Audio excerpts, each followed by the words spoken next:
말씀 선포하겠습니다. 오늘 말씀의 제목은 가나의 혼례라는 제목으로 말씀을 전하도록 하겠습니다. 오늘 본문 말씀은 육의 구원 사르크 생명의 나타남에 관한 말씀입니다. 가나의 혼례란 말씀을 통해 육신의 생명이 어떻게 나타나는지를 가르쳐 주셨습니다. 1절 말씀부터 보시면 사흘째 되던 날 갈릴리 가나에 혼례가 있어 예수의 어머니도 거기 계시고 라고 말씀하고 있습니다. 오늘 말씀은 우리가 너무나 잘 알고 있는 가나의 혼례, 예수님께서 첫 번째 표적을 보여주셨던 사건입니다. 그래서 오늘 본문 말씀은 무엇으로 보아야 하는가 라고 했을 때 11절 예수께서 이 첫 표적을 갈릴리 가나에서 행하여 그의 영광을 나타나심에 제자들이 그를 믿으니라 라고 말씀하고 있어요. 표적으로 보셔야 됩니다. 오늘 이 말씀은 예수님께서 보여주신 기적이고 표적이고 이적이다 라고 그렇게 보셔야 돼요. 이 세메이온 표적이라고 하는 말은 눈에 보이는 표적을 통하여, 눈에 보이는 것을 통하여 눈에 보이지 않는 것을 메시지로 전달할 때 사용하는 수단이 표적이다 라고 그렇게 말씀드렸죠. 그러니까 오늘 본문은 요 한 가지 한 가지가 다 뭐냐면 표적이에요. 무엇을 전달하는 것이냐면 예수님께서 이루신 것이요, 예수님께서 완성하신 것이요, 그것을 메시지로 전달하기 위한 표적으로서 오늘 본문 이 가나의 혼례를 통하여 예수님께서 물이 변하여 포도주가 되게 하시는 이 표적을 보여주셨다라고 그렇게 보셔야 됩니다. 그러면 오늘 이 본문에 나오는 사람들이나 그리고 오늘 본문에 나오는 이 일들은 다 무엇이냐면 눈에 보이지 않는 것을 표적으로서 말씀하고 있다. 세메이온 징조로서 말씀하고 있다. 메시지로서 전달하기 위한 수단으로서 사용되고 있다 라고 그렇게 보시면 됩니다. 그래서 1절 사흘째 되던 날이라고 되어 있죠. 사흘이라고 하는 단어는 트리토스라고 하는 단어를 사용했는데 이 단어가 조금 애매합니다. 왜 애매하냐면 보통 우리 생각할 때 사흘, 하루, 이틀, 사흘 할 때 3일째 되던 날 이렇게 가나의 혼례잔치가 있었다 보시면 너무 편해요. 근데 지금 문제가 좀 있어요. 무엇이냐면 바로 앞에 1장 29절 말씀을 한번 보시기 바랍니다. 사도 요한이 1장에서 있었던 일을 이렇게 설명해요. 1장 29절 이튿날 요한이 예수께서 자기에게 나오심을 보고 이르되 보라 세상 죄를 지고 가는 하나님의 어린 양이로다 하면서 이튿날이라고 돼 있죠. 이튿날이면 그 다음 날이라고 생각할 수 있죠. 어떤 날이 있었고 그 다음 날을 이튿날이라고 그러죠. 그렇죠? 그리고 나서 그 뒤에 35절 말씀해 보시면 또 이튿날 요한이 자기 제자 중 두 사람과 함께 섰다가 하면서 두 제자 얘기가 나오죠. 근데 이때도 이튿날이라고 돼 있죠. 요 이튿날이라고 하는 게 어떻게 봐야 되느냐? 그날이 있었고 그 다음 날, 그날이 있었고 그 다음 날 이렇게 봐야 되는가라고 봤을 때 이런 의미가 아니에요. 보니까 왜 그러냐면 앞에 관사가 붙어 있어요. 관사가 붙어 있어서 그래서 이튿날 하는 것에 앞에 그 이튿날이에요. 그 이튿날 앞에 관사가 딱 특정한 그날을 지금 지칭하고 있어요. 그리고 한 가지가 더 나옵니다. 43절 말씀해 보시면 이튿날 예수께서 갈릴리로 나가려 하시다가 빌립을 만나 이르시되 나를 따르라 하시니 라고 말씀하고 있어요. 여기도 이튿날이라고 돼 있죠. 제자들을 지금 부르시는데 지금 특별히 누굽니까? 빌립이 나다나엘을 불러서 예수님께로 인도하는 그 장면이거든요. 근데 이때도 이튿날이라고 그랬어요. 그러면 이 이튿날이라고 하는 것은 무엇을 이야기하는 걸까라고 했을 때 지금 같은 날을 이야기하는 것 같아요. 이튿날, 또 이튿날, 뭐 이렇게 번역을 해놨는데 실제로는 셋 다 관사가 붙어 있어요. 그 이튿날이에요. 그 첫째 날이 있었고 그리고 두 번째의 그 날을 이튿날이라고 표현하고 있어요. 그러면서 이 세 번째가 뭐냐면 3일째 되는 날 이런 뜻이 아니고 트리토스라고 하는 단어의 뜻이 뭐냐면 세 번째 부분의 날, 세 번째 부분의 시간이란 뜻이에요. 원래 뜻은. 이해되시죠? 그러니까 우리가 이 단어를 볼 때 쉽게 생각하면 하루, 이틀, 3일, 3일째 날이구나 이렇게 생각할 수 있는데 이게 3일째 날이 될 수가 없어요. 왜 그러냐면 바로 앞에 예수님께서 지금 이튿날 하면서 요한이 증언하고 그리고 요한의 제자들이 예수를 따르고 그리고 나다나엘을 빌립이 데리고 가는 요 일들이 다 어디에서 일어난 일인지 아십니까? 이튿날이라고 한다면 그게 두 번째 날이고 오늘 본문이 세 번째 날이라고 한다면 요 일이 일어난 장소가 어디냐면 1장 28절 말씀 보시기 바랍니다. 요한복음 1장 28절 말씀해 보시면 이 일은 요한이 세례 베풀던 곳 요단강 건너편 베다니에서 일어난 일이니라 라고 말씀하고 있죠. 여기 베다니죠. 요단강 건너편 동편이에요. 요단강 동편 베다니. 왜 이렇게 쓰고 있냐면 베다니가 둘이죠. 요단강 동편 베다니, 세례 요한이 세례 베풀던 곳 베다니가 있고 또 베다니가 하나 더 있죠. 감람산 기슭에 있었던 예수님께서 승천하신 장소 베다니가 있죠.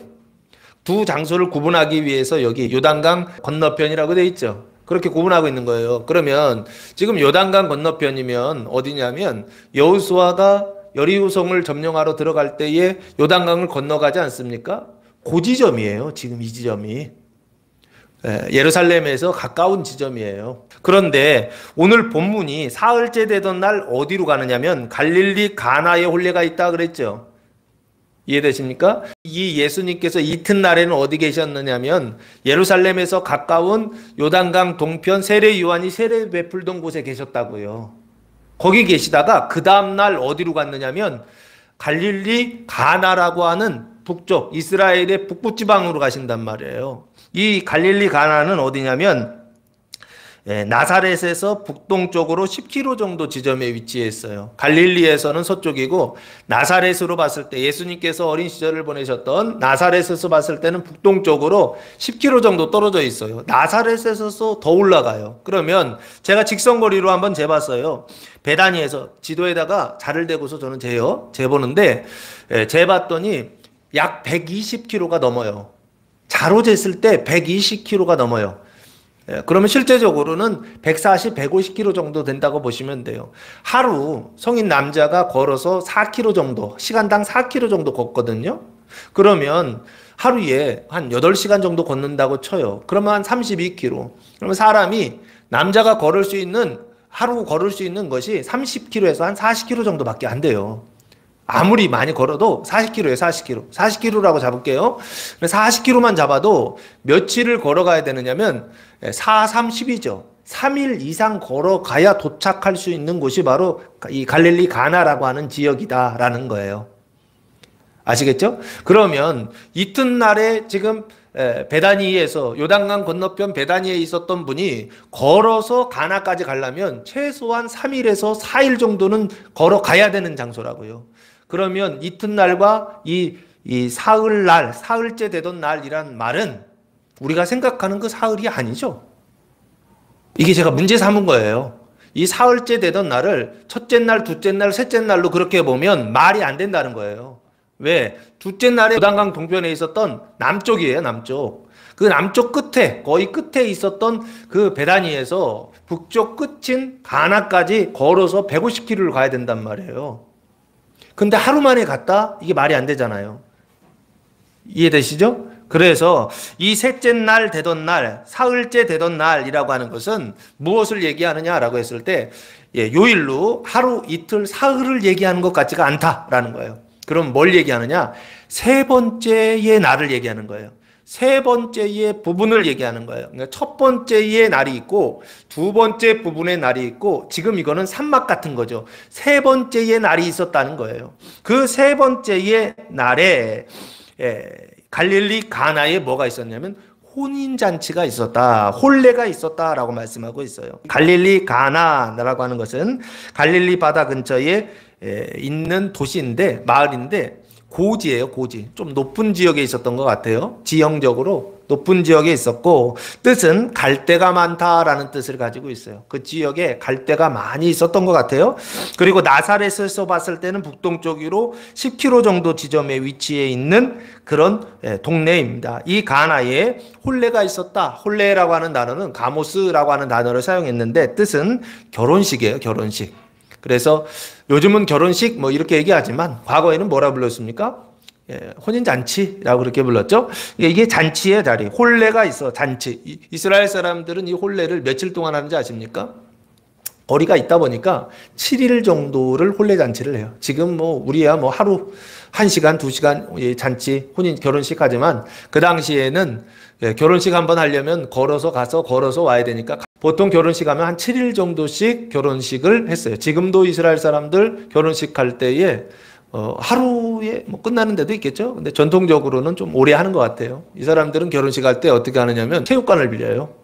그래서 그 체육관에 사람들이 한 200명 정도, 한 300명씩 모여요.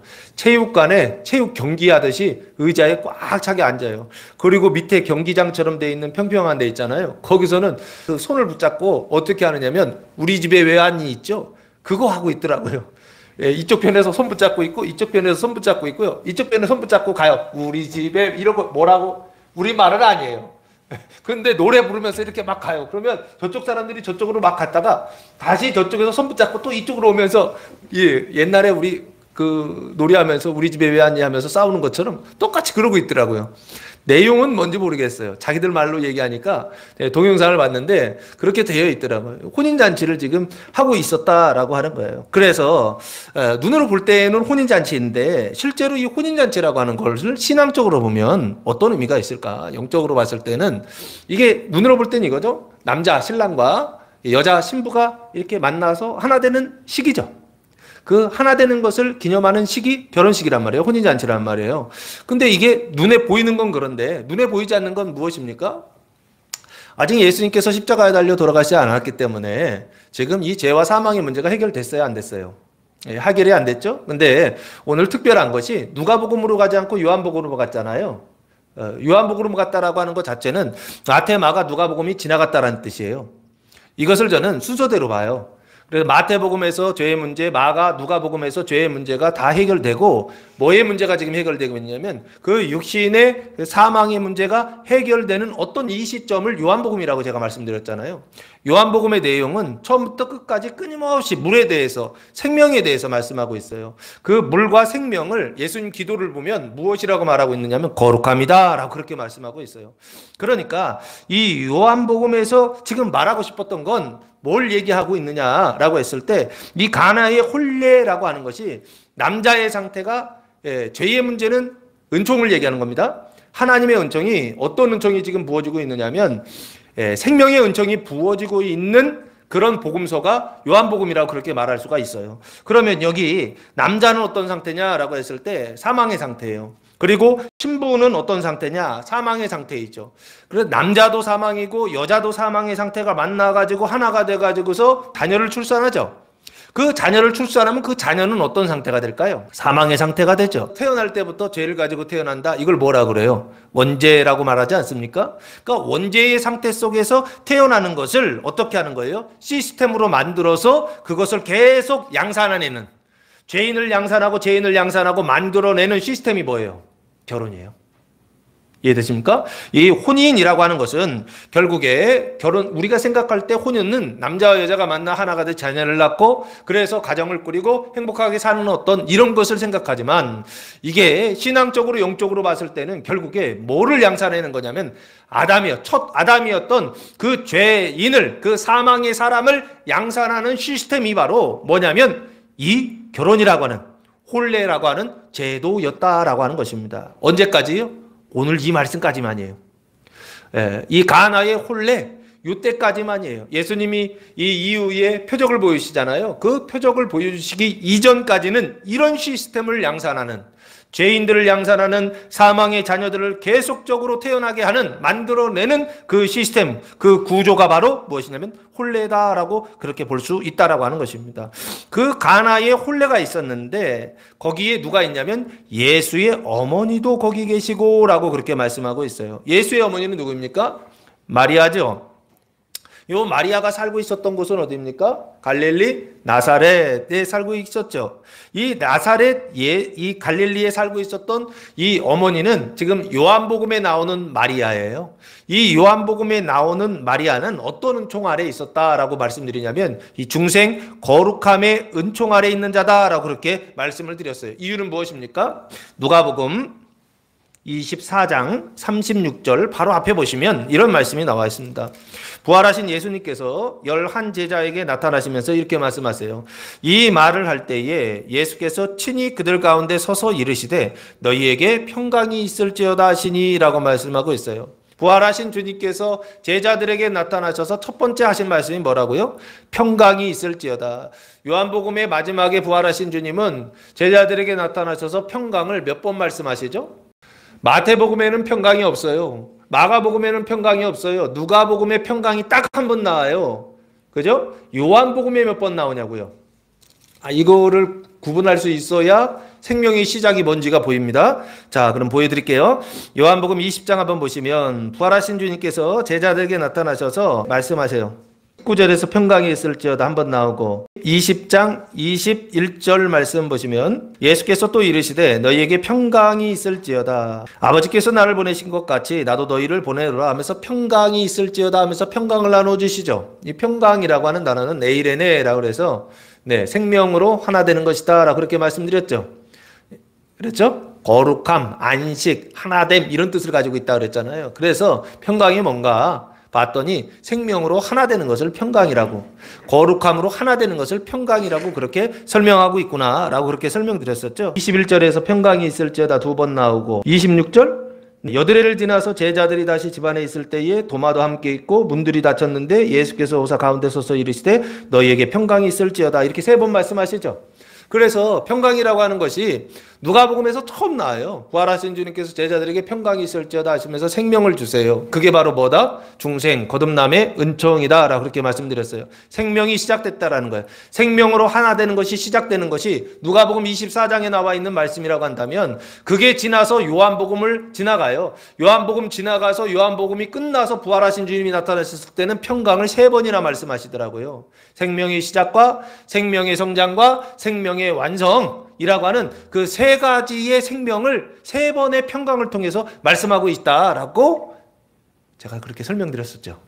여기서 보시면 이 예수의 어머니는 마리아 예수이지만 실제로 이 예수는, 예수의 어머니 마리아는 어떤 상태에 있느냐? 오늘 본문에서는 중생의 그 거듭남의 은총 아래 있는 자다라고 하는 것입니다. 이유가 뭐냐? 아까 누가복음 24장에 평강이 있을지어다가 시작되었기 때문에 그렇다는 거예요. 이 여자가 실력이 있거나 조건이 있어서 그런 게 아니라 예수님께서 부활하신 주님께서 누가복음에서 평강을 주셨기 때문에 요한복음은 평강을 받은 사람들에 대한 이야기라고요. 생명을 받은 사람에 대한 이야기로 보는 거예요. 그 생명이 시작된 사람들, 이걸 뭐라 그럽니까? 중생이라고 그랬죠. 아기가 뱃속에 있다가 엄마 뱃속에서 나오는 것이죠. 이거 출생이라고 그러죠. 이 출생과 같이 예수 믿는 사람들이 예수 믿고 구원받아서 그 뱃속에서 나오는 것을 거듭남이라고 한단 말이에요. 중생이라고 한단 말이에요. 지금 이 마리아는 어떤 은총이냐? 중생과 그 거듭남의 은총 아래 있는 자다. 그런데 여기서 한 가지를 더 보아야 됩니다. 이 마리아는 어떤 마리아냐라고 했을 때 마태복음 1장 18절 말씀을 한번 보시기 바랍니다. 예수 그리스도의 나심은 이러하니라. 그의 어머니 마리아가 요셉과 약혼하고 동거하기 전에 성령으로 잉태된 것이 나타났더니, 성령으로 잉태했죠. 그리고 20절 말씀해 보시면 이 일을 생각할 때에 주의 사자가 현몽하여 이르되 다윗의 자손 요셉아 내 아내 마리아 데려오기를 무서워하지 말라. 그에게 잉태된 자는 성령으로 된 것이라. 그 얘기는 무슨 얘기입니까? 결국에 지금 마리아가 잉태하고 있죠. 아기를 잉태했는데 요셉을 통하여, 정혼한 자 요셉을 통하여 잉태한 것이 아니라 누구를 통하여 잉태했다? 성령으로 잉태했다라고 말하고 있죠. 그 얘기는 마리아 입장에서 봤을 때는 뭐예요? 성령으로 무엇을 잉태한 자? 예수를 잉태했던 자. 오늘 본문에서 보면 이 마리아는 어떤 사람? 성령으로 아기를 잉태해 본 경험이 있는 여자라고요. 이게 과거 예수님께서 어떻게 해요? 그 뱃속에 있을 때의 상태죠. 지금 예수님은 이따 보시면 알겠지만 공생애를 시작하는, 보통 마태, 마가, 누가복음에서 공생애를 시작하실 때는 세례를 통하여 공생애를 시작하세요. 근데 요한복음에서 공생애의 시작은 뭔지 아십니까? 가나의 혼례예요. 이 기가 막힌 말씀입니다. 그래서 성령으로 잉태한 자 마리아예요. 성령으로 아이를 잉태했던 경험이 있는 사람이에요. 그러면 성령으로 아이를 잉태하는 경험이 세상에서 마리아 이전에 한 번이라도 있었나요? 없었죠. 아담과 하와가 타락한 이후에 한 번도 성령으로 잉태하여 아이를 출산하는 일들은 한 번도 없었다고요. 이게 표적이고 세메이온, 징조인 것이죠. 메시지를 전달하기 위한 수단이에요. 무엇을요? 그 이후부터 마리아와 같이 성령으로 아이를 잉태하여 출산하는 그런 여자들, 그 남자들도 마찬가지예요. 그런 사람들, 하나님의 사람들이 어떻게 해요? 세워질 것이다라고 하는 세메이온이 징조가 바로 마리아다라고 하는 것입니다.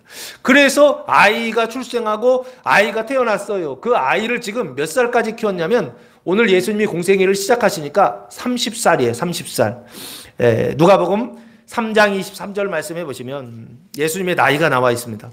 예수께서 가르치심을 시작하실 때에 30세쯤 되시니라. 사람들이 아는 대로는 요셉의 아들이니 요셉의 이는 헬리요 하면서 족보가 딱 나오죠. 그때 예수님의 나이가 30세쯤 되었다 그랬죠. 그래서 예수님이 공생애를 시작하시는 나이를 30으로 잡아요. 30, 31, 32, 33세에 돌아가셨다. 그래서 실제적으로 예수님이 일을 하신 것은 3년 6개월 정도. 예수님의 공생애는 3년 6개월 정도를 잡아요.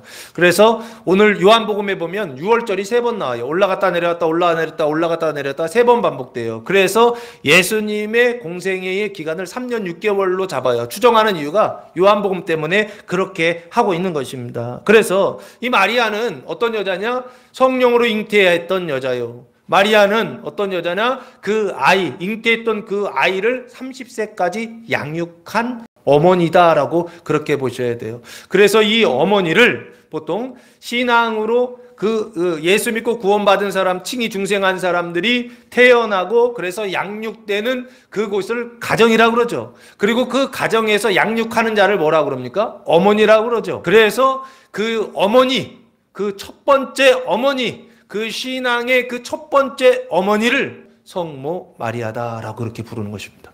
성모 마리아는 예수님과 같은 신이 사람이 되신 분 이런 뜻이 아니라 사람이었는데 하나님의 은총을 받아서 하나님을 그 뱃속에 잉태하여 출산하고 아이를 30세까지 길러낸 양육한 어머니, 그분이 바로 누구냐면 마리아다라고 하는 뜻을 가지고 있습니다. 이 안에도 세메이온이기 때문에 표징이죠. 표적을 가지고 있죠. 자, 그래서 어머니가 거기 계셨는데 조금 다른 점은 2절 말씀해 보시면 예수와 그 제자들도 홀례의 청함을 받았더니 라고 말씀하고 있어요. 지금 청함을 받았다라고 돼 있죠. 누가? 예수와 그 제자들이죠. 그 제자들은 누굽니까? 예수님은 알고 있고 제자들은 누구를 얘기하는 거예요? 바로 앞에 보시면 4명의 제자들이 나옵니다. 요한복음 1장 40절 요한의 말을 듣고 예수를 따르는 두 사람 중에 하나는 시몬 베드로의 형제 안드레라 하면서 안드레 나오죠. 첫 번째 제자예요. 그리고 두 번째 제자는 42절 데리고 예수께로 오니 예수께서 보시고 이르시되 네가 요한의 아들 시몬이니 원래 이름은 시몬입니다. 장차 게바라 하리라 하시니라. 이게 별명이에요. 게바, 반석. 게바는 번역하면 베드로라, 반석, 돌이라는 뜻이에요. 돌, 단단한 돌이라는 뜻입니다. 그래서 안드레와 시몬, 게바. 세 번째는 누구냐면 43절 이튿날 예수께서 갈릴리로 나가려 하시다가 빌립을 만나 이르시되 나를 따르라 하시니 빌립이 나오죠. 예수님의 세 번째 제자입니다. 네 번째는 49절 말씀해 보시면 나다나엘이 대답하되 랍비여 당신은 하나님의 아들이시요 당신은 이스라엘의 임금이로소이다 하면서 예수를 영접하고 있죠. 믿고 영접하고 있는 나다나엘인데 안드레, 시몬, 빌립, 나다나엘 4명의 제자가 홀례의 청함을 받았다. 이 나다나엘은 성경에 요번에 나오고 다른 구절에서는 안 나와요. 그래서 학자들은 뭐라고 이야기하느냐면 이 나다나엘이 아마 이 사람일 것이다 라고 이렇게 추정을 합니다. 유출해요. 누가복음 6장 14절 말씀해 보시면 예수님의 12 사도들이 나옵니다. 14절 곧 베드로라고도 이름을 주신 시몬과 그의 동생 안드레와 야고보와 요한과 빌립과 바돌로메와 라고 돼 있죠. 여기 바돌로메 있죠. 요 바돌로메가 지금 오늘 본문에 나오는 누구다? 예, 나다나엘이다 라고 그렇게 유추를 합니다. 똑같다라고 성경에 그렇게 써있지는 않은데 이 바돌로메가 요한복음의 나다나엘이다 라고 그렇게 학자들은 말하고 있습니다. 그래서 이 나다나엘이 나중에는 어떤 일을 하느냐, 그 결론이 뭐냐면 예수를 위하여서 어디까지 가냐면 인도까지 가서 그래서 네, 인도에서 순교했던 사람, 그 사람이 바로 이 나다나엘이다라고 그렇게 학자들은 이야기를 합니다. 예수와 그 제자들도 혼례의 청함을 받았다라고 그렇게 말씀하고 있어요. 그래서 그 혼례에는 마리아가 있고 예수가 있고 제자들이 있어요. 이 제자들도 지금 마태, 마가, 누가복음을 지나온 제자들입니다. 그래서 그 중생의 그 거듭남의 은총 아래 있는 자라고 그렇게 보셔야 돼요. 그 생명이 시작된 사람이에요. 마리아도 생명이 시작되어 있고, 그리고 제자들도 생명이 시작되어 있어요. 4명의 제자들도 생명이 시작된 사람들이다. 그럼 예수는요? 예수는 태어나실 때부터 돌아가실 때까지 그 의와 생명으로 온전하신 분, 완전하신 분이다라고 그렇게 보시면 될 것 같습니다. 그래서 생명이 완성된 분, 그 의와 생명이 완성된 분, 이걸 뭐라고 그랬죠?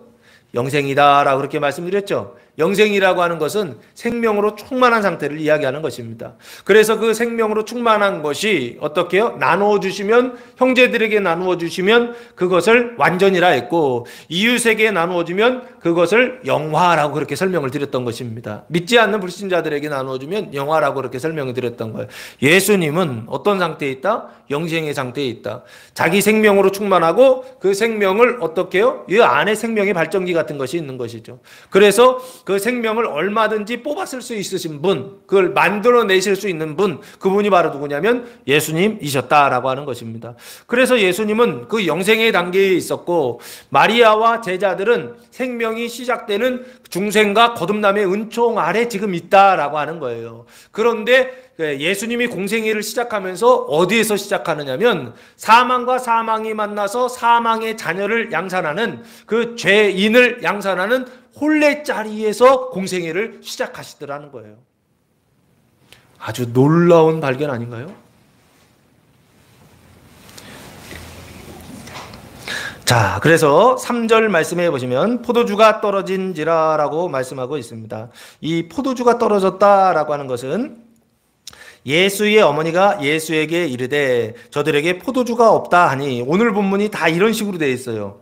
한 절에서 딱 끊어지지 않고 뒷절하고 계속 이어지게 그렇게 말이 그렇게 되어 있습니다. 그래서 보시면 포도주가 떨어졌다라고 되어 있어요. 이 포도주라고 하는 단어가 오이노스라고 하는 단어를 사용했는데, 포도주는 눈으로 보는 포도주, 우리가 마시는 술이에요. 술 맞죠? 이스라엘 사람들은 그 당시에 술을 만들어 먹을 때 뭐 알코올 증류해서 먹는 게 아니고 포도를 가지고 발효해서 술을 만든 거죠. 포도주를 만들어서 먹고 있었어요. 그래서 이 포도주가 떨어졌다. 포도주는 언제 사용하는 것입니까?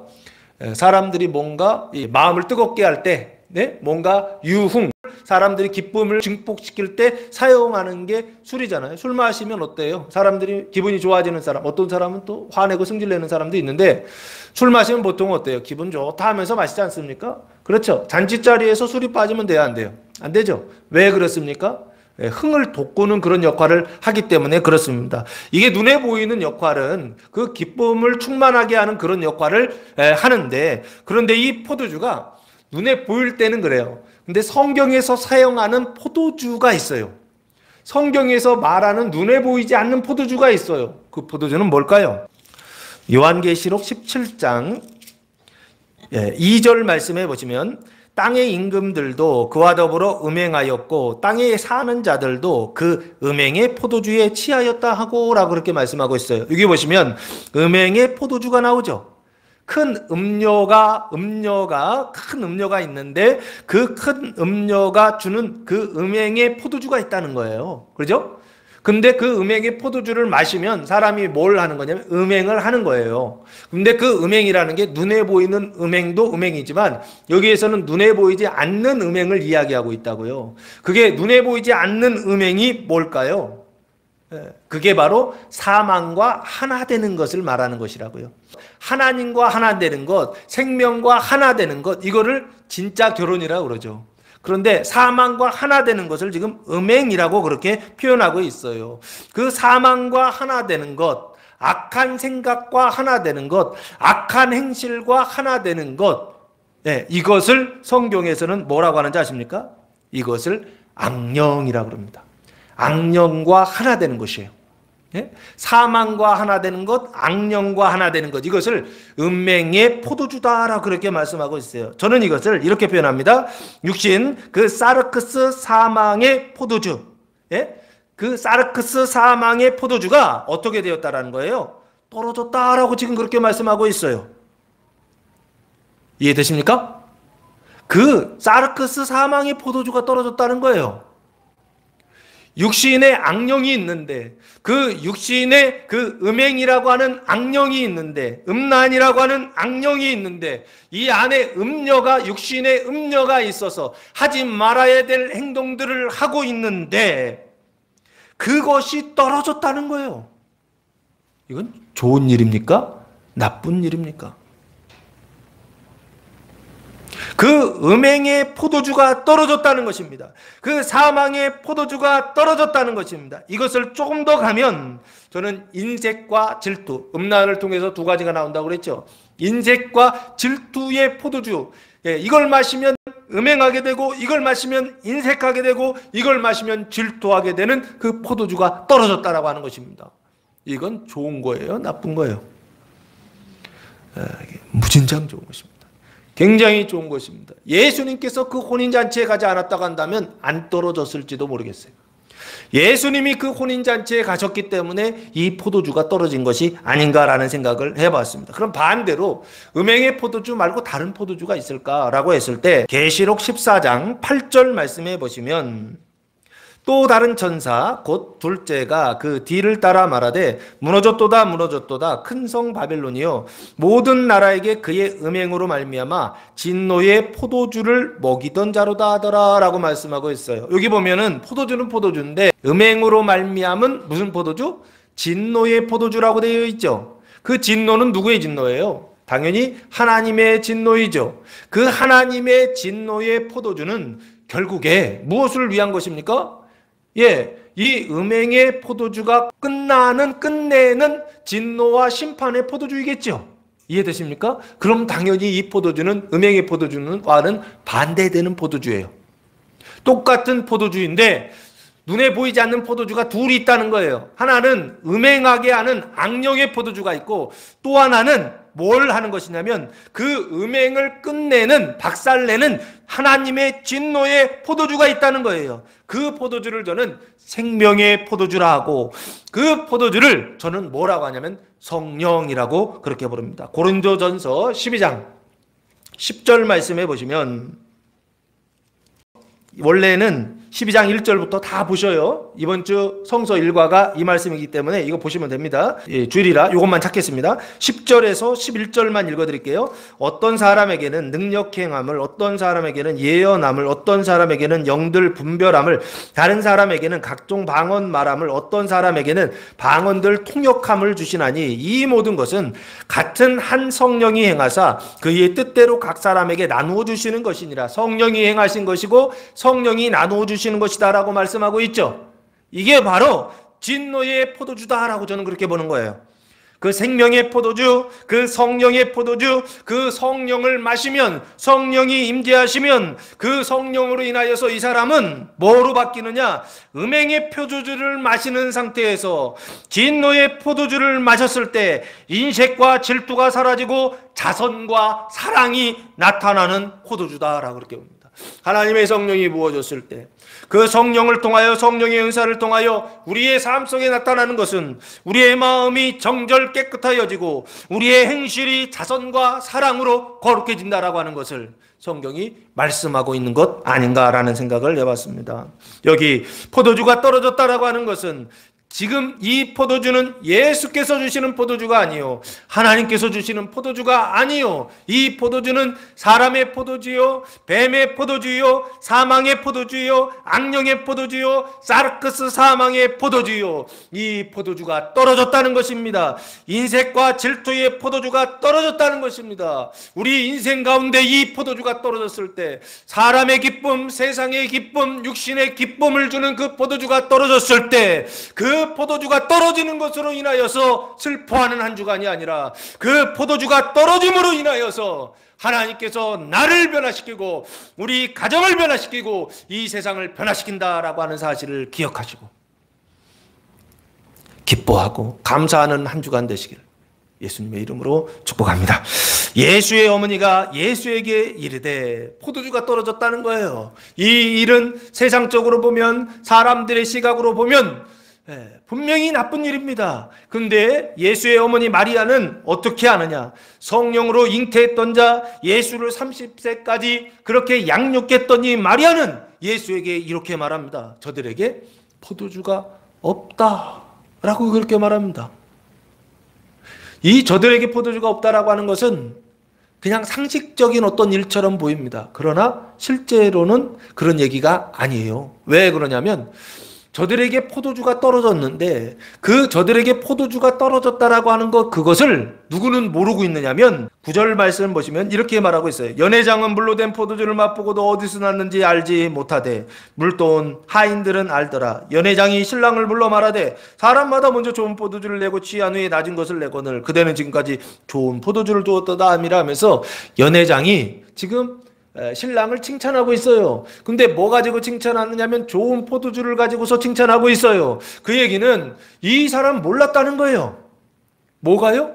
포도주가 떨어졌다라고 하는 것 자체를 몰랐다는 거예요. 처음 시작할 때부터 마셨고 지금까지도 계속 좋은 주를 마시고 있어서 그래서 그것 때문에 어떻게 해요? 이야, 준비를 잘했구나 칭찬하고 있더라는 거예요. 이 연회장이라고 하는 사람은 누구입니까?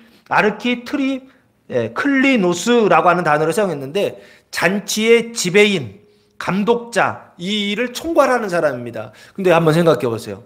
그 잔치를 총괄하는 이 감독자가 포도주가 떨어졌다는 걸 몰랐는데 지금 누가 알고 있어요? 마리아가 알고 있다는 얘기입니다. 그 얘기는 이 잔치 자리에서 지금 마리아의 역할이 뭔지 아시겠어요? 그냥 저는 혼자 유추해 보는 거예요. 아니 총괄하는 사람은 그 모든 정보가 포도주 떨어지면 바로 누구한테 보고하게 돼 있어요. 이 사람한테 지금 연회장한테 보고하게 돼 있단 말이에요. 근데 연회장에게도 가기 전에 이미 그것을 알고 있었다라는 거예요. 포도주가 떨어지는 그 문제를 알고 있었다라고 하는 것입니다. 마리아는 이 혼인잔치에서 도대체 뭘 하고 있었던 걸까요? 그래서 예전에 저 어렸을 때 목사님들이 이런 설교를 가끔 하셨던 기억이 나요. 뭐냐면 허드렛 일을 하러 가신 것이 아닌가. 상부상조죠. 가서 어떻게 해주는 거예요? 혼인잔치 가서 일을 해주고 나면 나중에 우리 또 예수님도 결혼하셔야 될 거 아니에요. 그리고 예수님의 동생들도 결혼해야 되고 그러면 그 가나에 있었던 그 사람이 또 와서 도와주고 하는 어떤 상부상조처럼 가서 허드렛 일하러 도와주러 종으로 섬기는 일을 하러 그 일을 간 것이 아닌가. 이렇게 가난해서 이렇게 설교하셨던 기억이 있어요. 오늘 이 본문에서 마리아의 역할이 뭔지는 모르겠어요. 정확히 이 마리아가 무슨 일을 하는지 무엇을 위해서 거기 불려갔는지는 잘 모르겠어요. 초청을 받아서 갔기 때문에 하객으로 갔다라고 저는 처음에 그렇게 생각했어요. 손님으로 갔겠구나라고 생각했는데 하는 일을 보면 이거 손님이 하는 일이 아니에요. 이거는 종 중에 종이 하는 일이에요. 그 잔치 자리에서 가장 낮은 자리에서 섬기는 일을 하는 사람이 하는 일이 바로 이 마리아가 지금 하는 일이에요. 마리아가 그걸 알고 있었다는 거예요. 술이 떨어진 것을 알고 있었다는, 잔치 자리에 앉아가지고 음식을 먹고 술을 먹는 그 자리에 있었던 것이 아니라, 뭐라 그럴까요? 집에서도 부엌 같은 것이죠. 술이 있었던 장소요. 그 부엌, 그 안에 가장 중요한 그 자리에서 그걸 보고 있었던 사람. 그게 바로 마리아다라고 지금 성경이 말하고 있는 게 아닌가. 예수의 어머니 마리아가 예수에게 말합니다. 저들에게 포도주가 없다라고 그렇게 말해요. 음행의 포도주, 진노의 포도주, 사망의 포도주, 악령의 포도주, 우리 육신 속에 있으면 안 되는 이 뱀들의 포도주가 떨어졌다라고 하는 것을 예수님께 말하더라는 것입니다. 근데 느낌이 좀 이상하죠. 이거 평가하기가 조금 애매해요. 좋다고 얘기하는 건지 나쁘다고 얘기하는 건지 이 안에 마리아의 평가, 이 느낌이 들어있질 않아요. 그냥 저들에게 포도주가 없다. 이 표현이 그냥 포도주 없다는 얘기예요. 끝. 마리아의 표현이 이게 끝이에요. 그러면서 누구에게 말하고 있느냐면 문제가 생겼는데 그 문제를 해결하기 위해서 예수에게 말하더라는 거예요. 아마 예수님은 초청받아서 잔치자리에서 밥 먹고 있었을 텐데. 그리고 포도주도 한 잔 마시고 계셨을 텐데. 근데 마리아가 예수님께 와가지고 포도주가 떨어졌다. 딱 그 얘기를 하더라는 거예요. 마리아, 뭐 알고 얘기했을까요? 제가 봤을 때는 알고 있어요. 오늘 본문에서 마리아를 보면 마리아의 말하는 것이나 누굴 찾아가야 되는지를 정확히 알고 있어요. 그리고 무엇을 말해야 되는지도 아주 정확하게 알고 있어요. 그래서 성모 마리아 하면 왠지 예수님만 태어난 성령으로 잉태한 그런 마리아 같은 어떤 그런 아주 순결하고 깨끗한, 그래서 똑똑한 어떤 그런 여성 느낌보다는 그렇지 않은, 전혀 그렇지 않은 듯한 여성의 느낌이 마리아예요. 근데 오늘 말하고 행동하는 걸 보면 이 마리아가 성모라고 하는 말을 듣기에 합당하다라고 하는 그런 생각이 들 정도로, 포도주가 떨어졌는데, 눈에 보이지 않는 그 포도주가 떨어졌는데 그 포도주가 떨어졌다라고 하는 그 문제를 해결하기 위하여 좀 중성적인 애매한 태도를 취하고 있어요. 왜 그럴까요?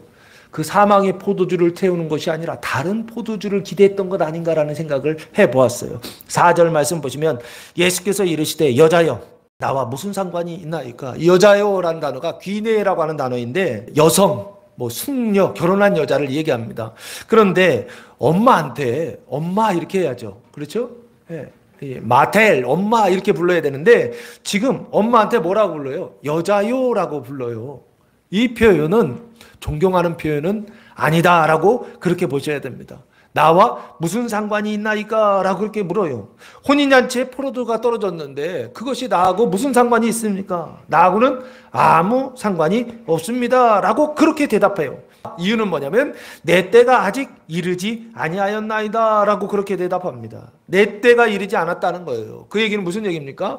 표면적으로 엄마가 이렇게 요청했는데 그 요청을 들어주는 거예요? 안 들어주는 거예요? 안 들어주는 것이죠. 지금 거절하는 것입니다. 표면적으로 거절하고 있어요. 예수님께서 나중에 있다가 물이 변하여 포도주가 되잖아요. 그럼 그때는 뭐예요? 응답하신 것이고 승낙하신 것이죠. 엄마의 말을 들어서 그것을 이루어 주신단 말이에요. 그런데 지금 이 4절에서는 눈으로 볼 때에는 아주 분명하게 단호하게 거절하고 있는 것을 볼 수가 있습니다. 예? 포기하지 마셔야 돼요. 예수님이 거절하신다고요. 포기하지 마시라고요. 하나님이 거절하신다고요. 우리의 인생을 살면서 그 우리의 인생 가운데 이 포도주가 떨어지는, 인생의 기쁨이 떨어지는 그 기쁨을 잃어버리는 그런 일들에 대하여 하나님께 기도할 때 있지 않습니까? 우리 하나님 기도할 때마다 하나님께 항상 이 포도주가 떨어졌을 때 인생의 그 기쁨의 그 포도주를 채워주시옵소서라고 기도하는 거 아닌가요?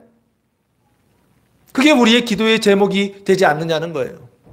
그때 하나님 들어주시나요? 안 들어주시나요? 안 들어주세요. 포도주 태워달라고 하면 안 들어주세요. 왜 안 들어주실까요? 그게 생명의 포도주가 아니라 무슨 포도주이기 때문에, 그게 사망의 포도주이기 때문에 우리가 원하는 그 포도주는 채워주시지 않습니다. 그러나 다른 포도주를 채워주시죠. 이게 오늘 본문의 핵심입니다. 오늘 예수님께서 거절하셨어요. 내 때가 아직 이르지 않았다는 거예요.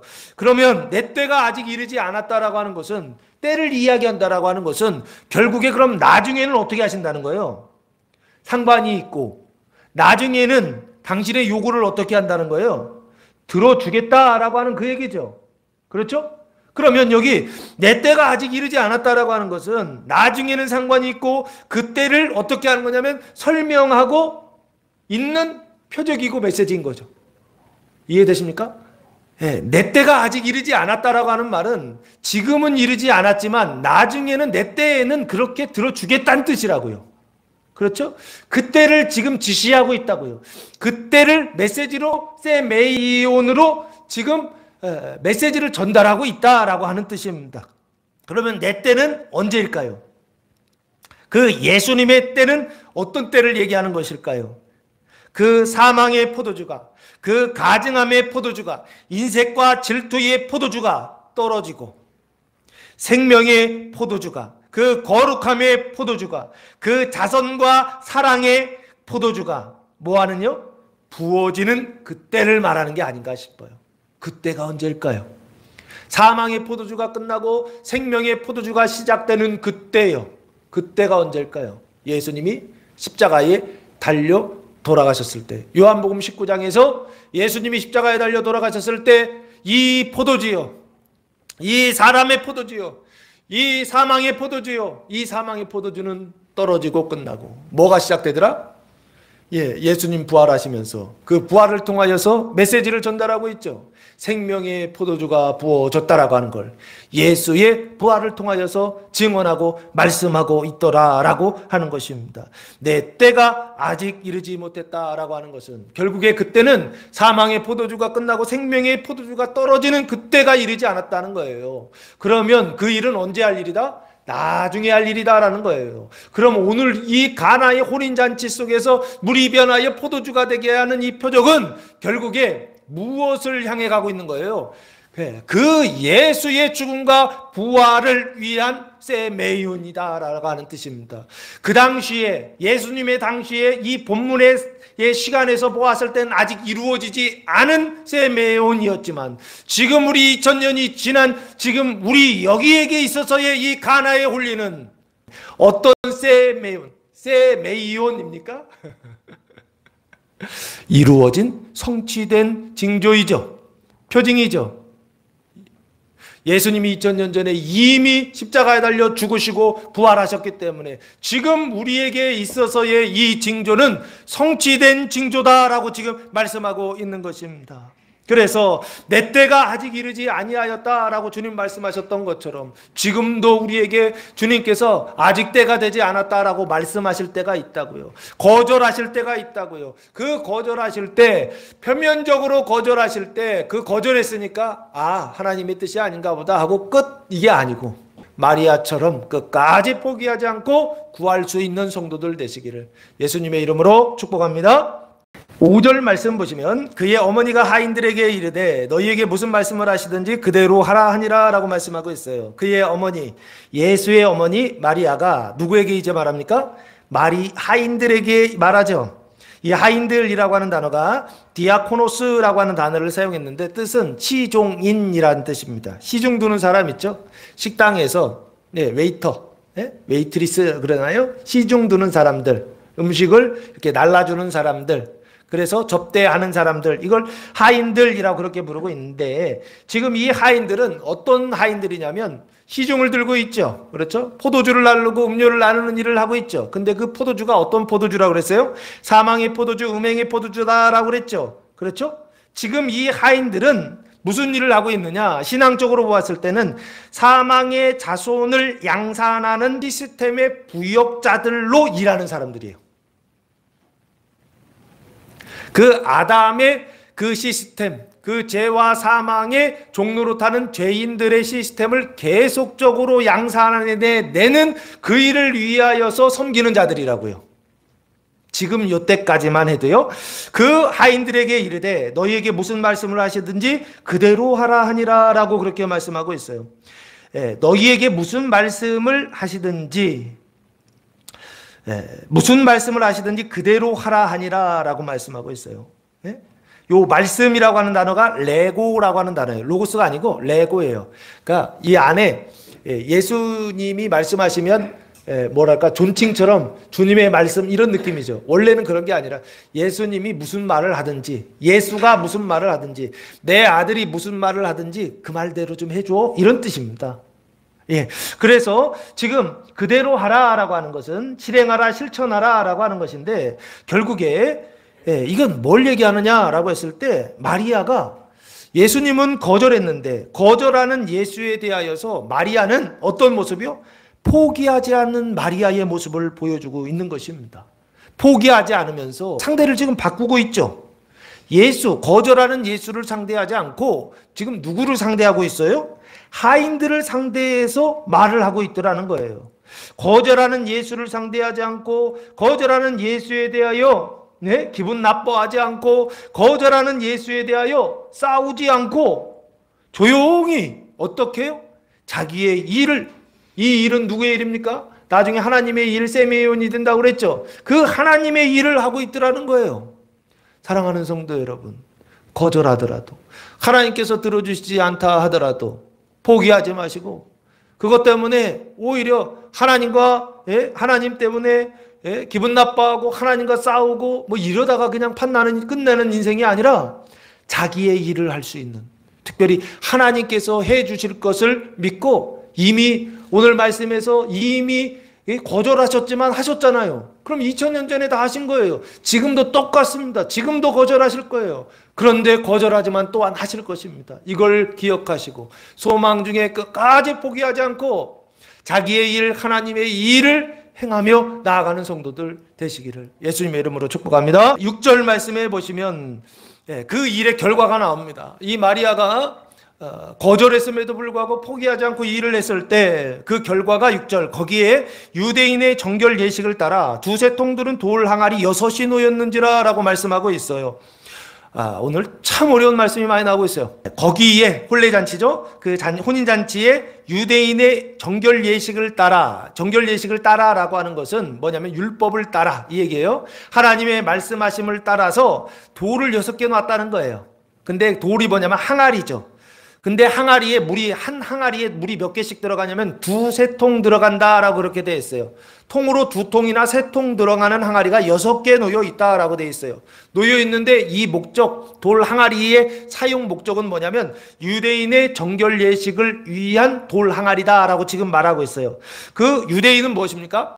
유대기를 믿는 사람들을 유대인이라고 그렇게 말씀드렸죠. 그래서 그 당시에 유대인들은 이스라엘 사람들이 유대교를 믿고 있었어요. 그래서 유대인들이 이스라엘 사람들의 그 정결 예식은 무엇입니까?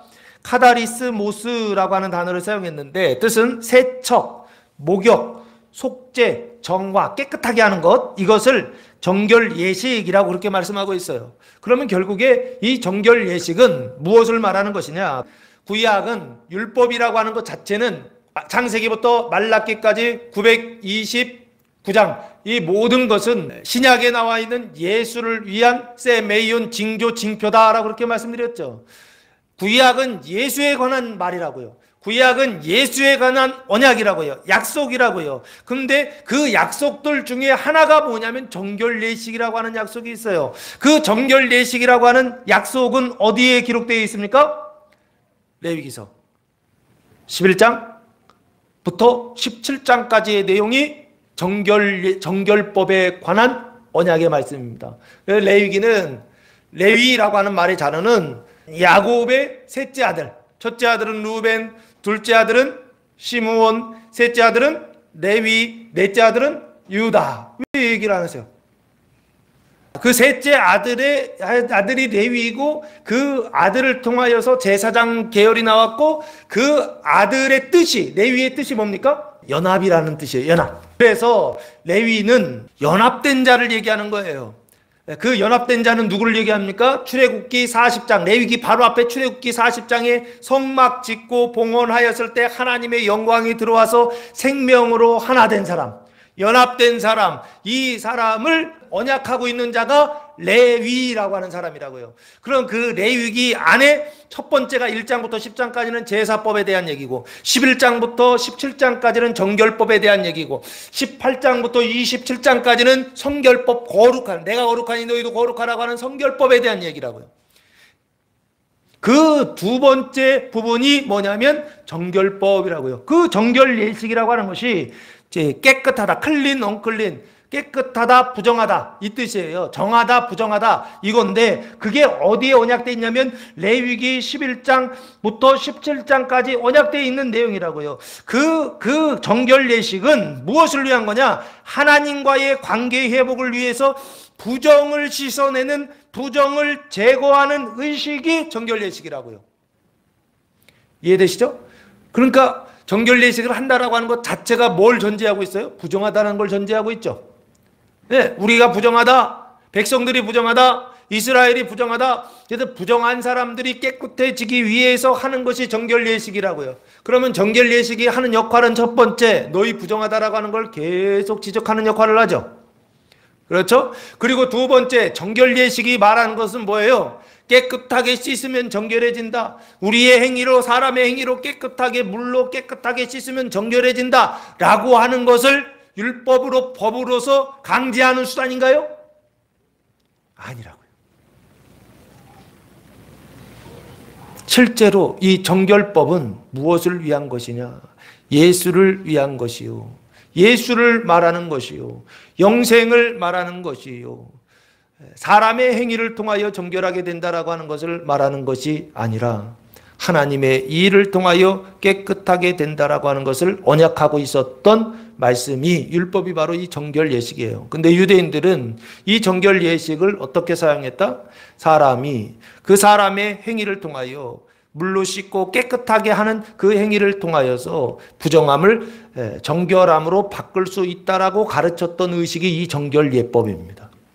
그래서 의에 이르러야 될 유대인들이 의에 이르지 못하고 오히려 불의에, 더 큰 불의에, 자기를 강화하는 그 불의에 서 있게 만든 법이 이 정결법입니다. 정결 예식이요.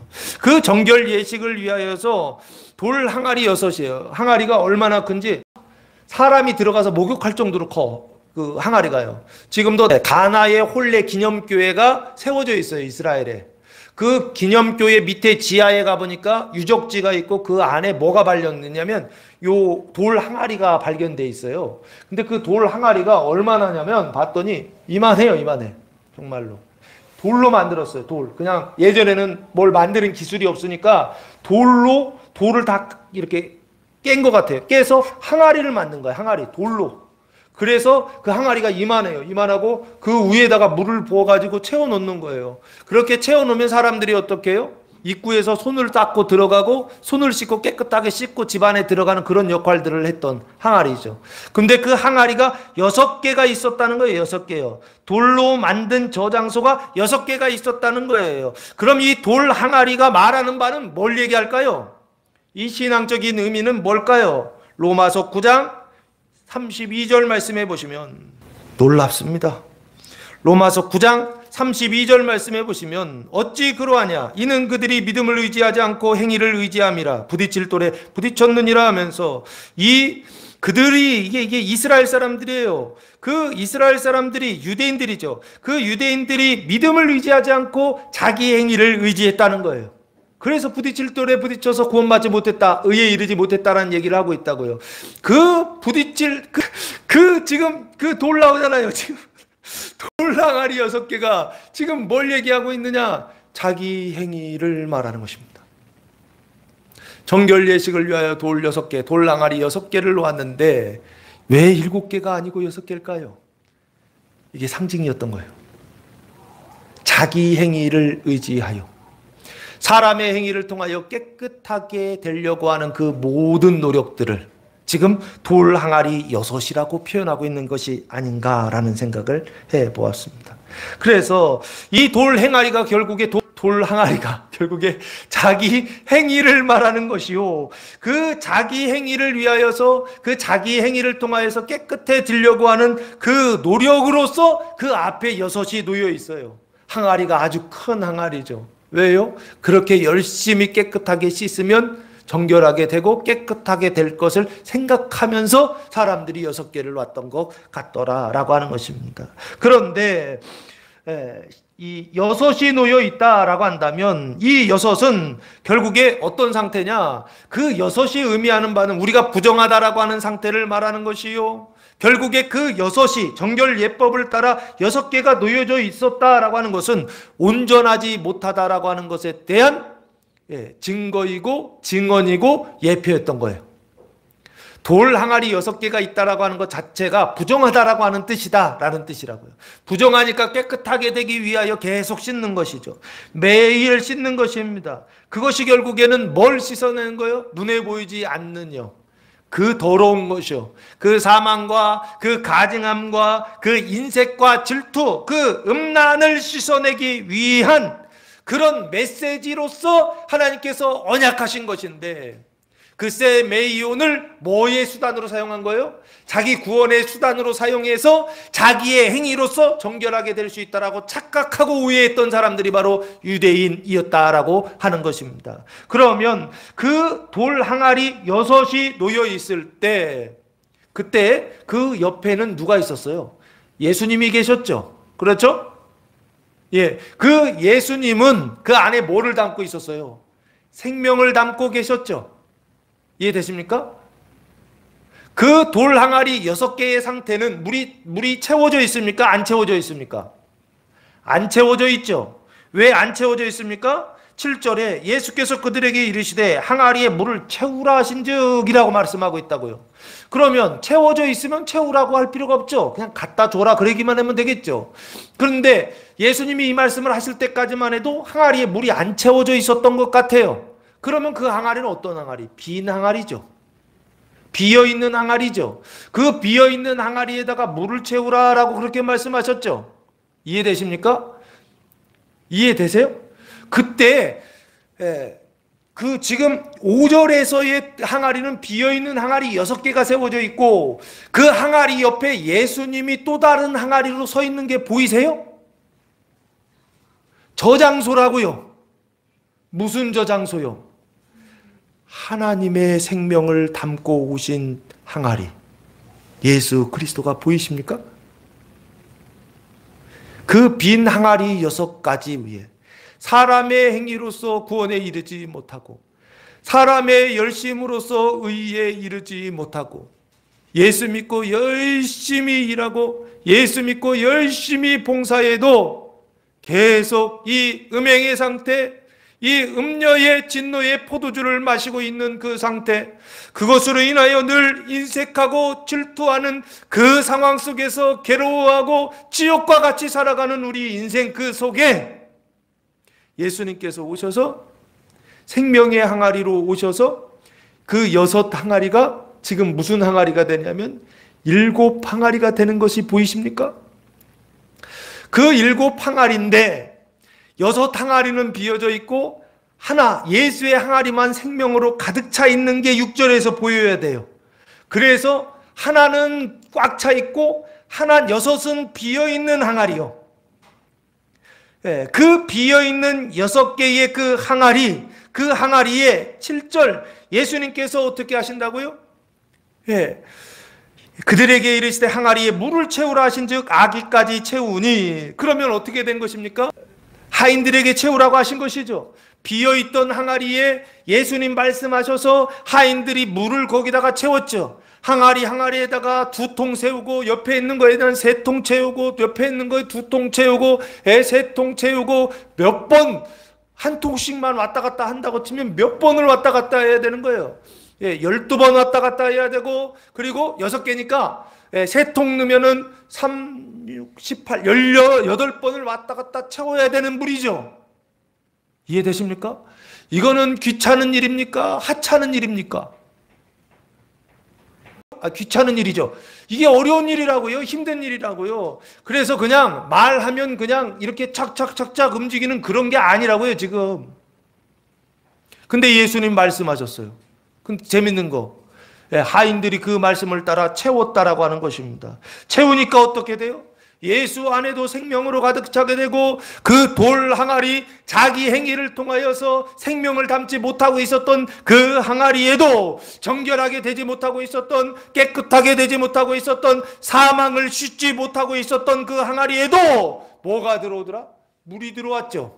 근데 그 물이 나중에는 포도주로 바뀌죠. 생명이 들어왔죠. 그 생명이 들어와서 7 항아리가 다 뭐가 됐어요? 물의 그릇, 생명의 그릇이 되어 있지 않습니까? 그래서 6은 사람의 숫자라고 한다면 7은 하나님의 숫자라고 그럽니다. 왜 7이 하나님의 숫자냐? 마태복음 5장 17절 말씀해 보시면 예수님께서 이 세상에 오신 이유와 목적을 이렇게 설명하고 있어요.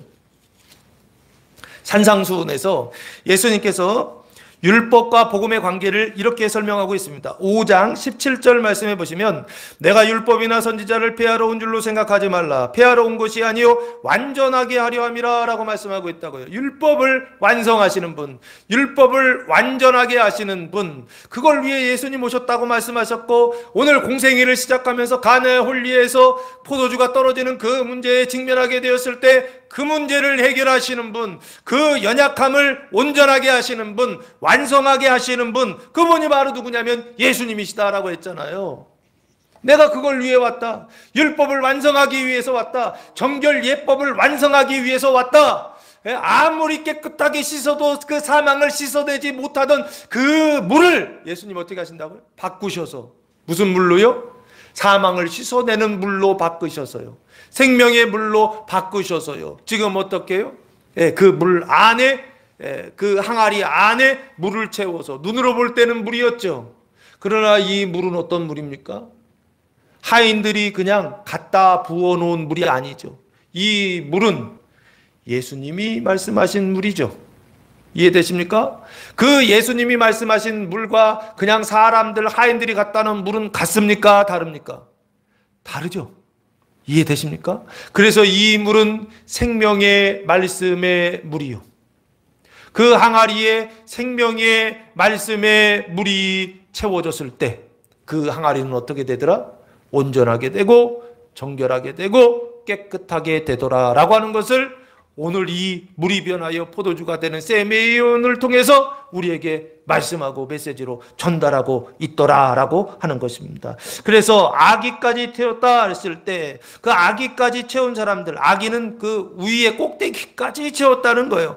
거기까지 채운 사람들은 누구입니까? 하인들이죠. 디아코노스들이죠. 이 디아코노스들이 거기까지 다 채워놨어요. 그랬을 때 그 가득 채워졌을 때 그 물은 어떤 물이냐? 예수께서 말씀하신 물이요. 그 물은 어떤 물이냐? 사망을 생명으로 씻어내는 진짜 정결 예식이 성취되는 물이다라고 하는 것입니다. 그래서 8절 말씀해 보시면 이제는 떠서 연회장에게 갖다 주라 하심에 갖다 주었더니라고 말씀하고 있어요. 떠서 그랬죠. 뭘 떠야 됩니까? 7절 물을 뜨는 것이죠. 어디에 있었던 물이요? 돌 항아리에 있었던 물이죠. 그 물은 어떤 물이다? 예수님께서 말씀하여서 담아놓은 물이죠. 그 물을 떠서 어떻게 하라? 연회장에게 갖다 주라. 연회장은 그 혼인잔치를 책임지는 자다라고 그랬죠. 근데 혼인잔치를 책임지는 자라고 하는 것을 신앙적으로 보면 어떤 것입니까? 그 아담의 자손들이요. 그 사망의 자손들을 양산하는 그 시스템을 관리하는 자 아닌가요? 이해되십니까? 그 혼인의 총책임자라고 하는 것은 결국에 그 아담의 시스템을 계속적으로 어떻게 하는 거예요? 총지배인으로 관리자로 그것을 계속 유지하는 그 역할들을 하는 사람이 연회장이다라고 그렇게 말할 수 있지 않느냐는 거예요. 그 연회장에게 갖다 주라 하심에 예수님께서 말씀하시죠? 그러니까 하인들이 갖다 주었더니 따르니 어떤 일이 일어납니까? 9절 연회장은 물로 된 포도주를 맛보고도 어디서 났는지 알지 못했다라고 말씀하고 있어요. 잔치를 맡았던 연회장은 그 아담의 그 세상을 계속적으로 관리하고 통치하는 연회장은 물로 된 포도주를 맛보고도 여기 보면은 물이 포도주로 변했다라고 말하고 있는 거죠. 물로 된 포도주라고 하는 건 떠다 줄 때는 물이었어요. 근데 맛볼 때는 뭐가 됐다? 포도주가 됐다라고 지금 말씀하고 있다고요. 이 포도주는 어떤 포도주입니까? 물로 된 포도주죠. 하나님의 생명의 말씀으로 된 포도주죠. 이 포도주는 앞에 떨어진 포도주와 다른 포도주죠. 진노의 포도주와는 다른 포도주죠. 사망의 포도주와는 다른 포도주죠. 이 포도주는 그러면 무슨 포도주입니까? 생명의 포도주를 지금 말하고 있는 것입니다. 그래서 그 포도주를 맛보고도 어디서 났는지 알지 못했다라고 하는 건 결국에 알지 못하니까, 말씀을 알지 못하니까, 그 출처를 알지 못하니까 결국에는 믿지도 못하겠죠. 그 믿지도 못하니까 결국에 이 연회장은 어떻게 됐을까요? 구원받지 못하지 않았을까라는 생각을 해봅니다. 그러면서 연회장이 나오는데 반대로 어떤 사람이 나오냐면 물떠온 하인들은 알더라라고 말씀하고 있어요. 그 물떠온 하인들, 그 물은 어떤 물이에요? 네, 포도주가 된 물이죠. 그렇죠? 포도주로 변화된 물이죠. 그 물떠온 하인들은 어떻다? 알고 있다는 거죠. 아니까 결국에는 믿을 수가 있겠죠. 믿으니까 이 하인들은 결국에 어떻게 됐을까요? 구원 받았다라고 하는 것을 말씀하고 있는 게 아닐까 싶어요. 연회장은 구원받지 못하지만, 알지 못하여 구원받지 못하지만 하인들은 알고 믿음으로 구원을 받았다라고 하는 것을 지금 이렇게 표현하고 있는 게 아닌가 싶어요. 사랑하는 성도 여러분, 우리가 교회 생활하면서 연회장으로 신앙생활하는 분들이 계십니다. 교회 안에서 교회를 맡은 자로, 교회 안에서 직책을 맡은 자로 연회장과 같이 거기를 유지하고 하는 어떤 그런 일들로 연회장처럼 일하는 분들이 계신다고요. 이런 분들은 절대 알지 못합니다. 그냥 교회 생활만 하는 거예요. 교회 안에서 그냥 높은 자리만 앉아 있는 것입니다. 실제로 예수를 알고 변화된 물을 알고 그 변화된 물을 믿고 그래서 구원받는 사람들은 누구냐? 연회당 신앙이 아니라 하인들 신앙을 가지고 있어야 된다는 것입니다. 교회 안에서 똑같이 구원받지 못한 사람들이지만 연회장도 구원받지 못하고 하인들도 구원받지 못했지만 변화된 물을 통하여 구원받을 수 있었던 사람들은 누구냐? 바로 하인들 신앙을 가지고 있었던 이런 사람들이 구원을 받더라라고 하는 것입니다. 요즘은 교회가 잘 되려면요, 교회 시스템을 잘 만들어야 된다는 거예요. 그 교회 시스템이 무엇입니까? 부족한 게 없어야 돼요. 뭔가 걸리는 게 없어야 돼요. 예? 아주 그냥 아주 순탄하게 잘 돌아가는 어떤 교회 시스템, 분란도 없고 문제도 없고 교회가 깨끗하고 이래야 교회가 된다는 거예요. 그래서 교회가 어떻게 해야 합니까? 다 크게 짓고 다 화려하게 짓고 아름답게 짓고 혈안이 되어 있지 않습니까? 왜요? 하인들이 필요 없게 만들어요. 교회 안에 누구만 앉아있게만, 연회장만 앉아있게 만들어요. 손님들이, 교인들이 와서 앉아있는데 하인들은 하나도 없고 다 연회장으로 앉아있어요. 연회장은 알지 못했다. 이게 기억하시기 바랍니다. 교회 생활하면서 연회장으로 교회 생활하는 게 아니라 교회 생활하면서 하인들 신앙으로 교회 생활할 때 결국에 이 하인들이나 연회장이나 똑같이 사망의 상태에 있었지만 마지막까지 참고 인내하며 교회를 섬기고 교회 안에서 섬기는 일들을 하고 봉사하는 일들을 했던 그 사람들이요, 결국에는 어떻게 되느냐? 알더라는 거예요. 뭘 알아요? 주님이 하시는 일을 알더라는 거예요. 물이 변하여 포도주가 되는 그 일들을 알더라는 거예요. 그래서 이 하인들은, 아까 하인들은 무슨 일을 하는? 사망의 자손들을 양산하는 그 시스템의 부역자들이었다고 한다면, 지금 구절의 이 하인들은 생명의 자녀들, 하나님 나라의 백성들을 양산하는 그 시스템의 동역자들로서 일하고 있더라라고 하는 것입니다. 똑같은 사람이 전혀 다른 그런 사람들로 변화되는 것을 볼 수가 있습니다. 연회장이 신랑을 불러라고 말씀하고 있어요. 그 신랑이 이제 등장하죠. 이 신랑은 어떤 상태입니까? 사망의 상태이죠. 그 사망의 상태에 있었던 그 신랑을 불러 말합니다. 사람마다 먼저 좋은 포도주를 내고 취한 후에 낮은 것을 내거늘 그대는 지금까지 좋은 포도주를 두었도다 아니라 라고 말씀하고 있어요. 이건 일반적인 거죠. 당연히 사람마다 먼저 좋은 포도주를 내죠. 사람들이 취하지 않았으니까 좋은 포도주를 내고 좀 마시다 보면 사람들이 취하니까 술 맛을 모른단 말이에요. 그럼 그때부터는 어떤 포도주를 내요? 나쁜 포도주요. 낮은 포도주를 낸다라고 하는 거예요. 그런데 그대는 지금까지 어떻게 했다는 거예요? 좋은 포도주를 주었다. 그러면 앞에서도 처음 시작할 때도 좋은 포도주를 주었고, 근데 지금은 어떻다는 거예요? 제가 볼 땐 더 좋은 포도주를 지금 제공하고 있다라고 하면서 칭찬하고 있죠.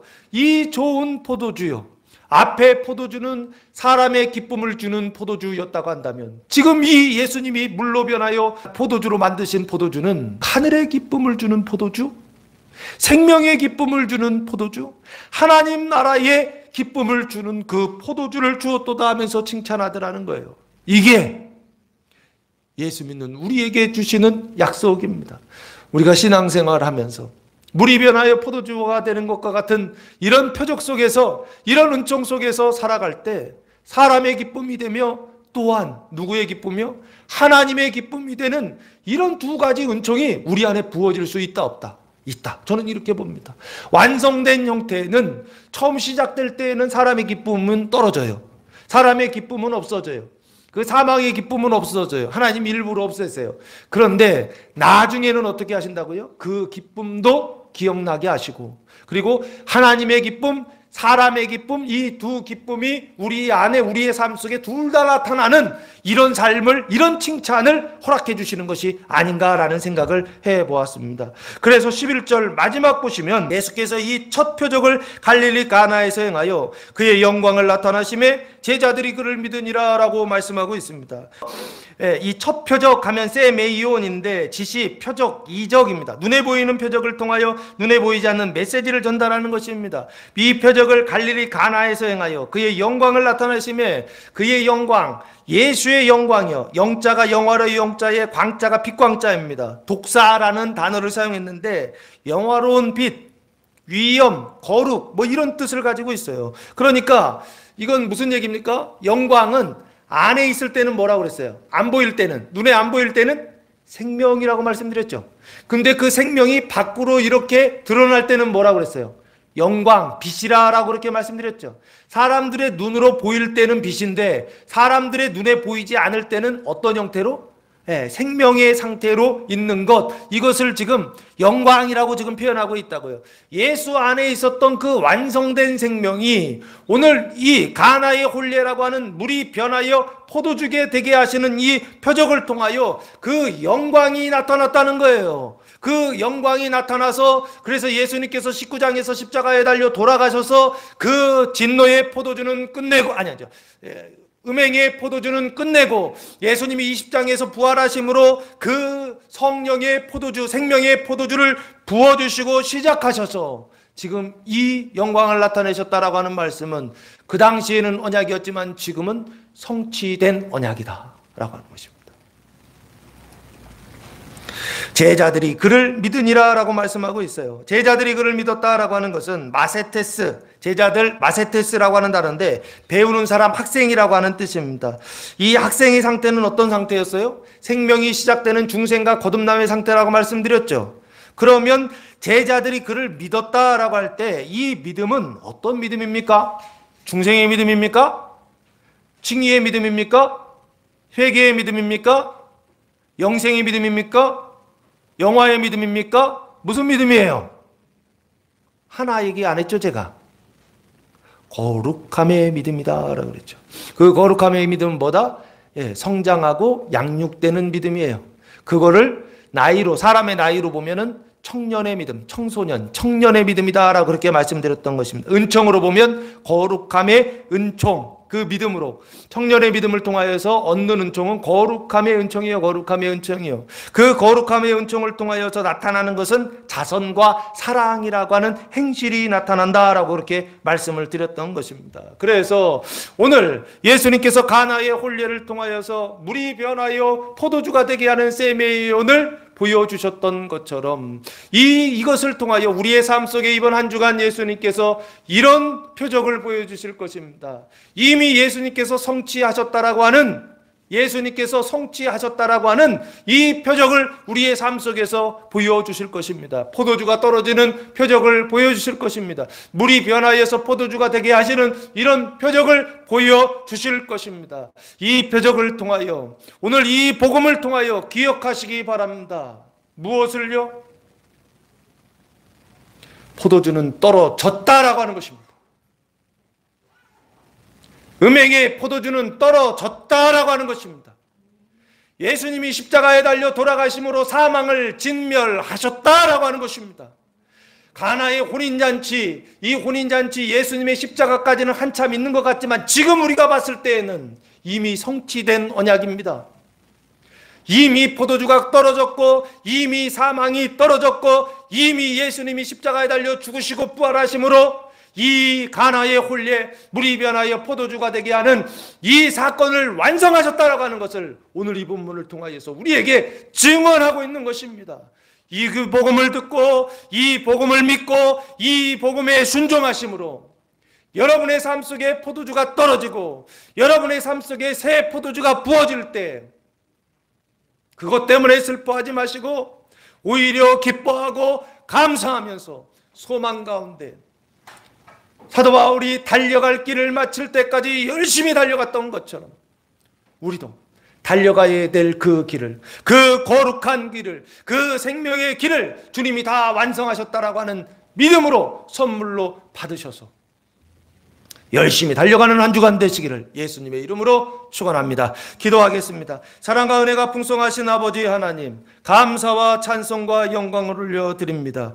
이번 주간 육신의 사망이 생명으로 구원을 받는 가나의 혼례 복음이 선포될 때 그 말씀을 믿고 순종하며 따름으로 하나님의 생명이 육신 가운데 나타나는 거룩한 한 주간 되게 하여 주시옵소서. 이제는 우리 주 예수 그리스도의 은혜와 하나님 아버지의 무한하신 사랑하심과 성령의 교통하심이 사랑하는 성도들 머리에와 가정에와 교회 위에 이제로부터 영원토록 함께 하시기를 간절히 축원하옵나이다. 아멘.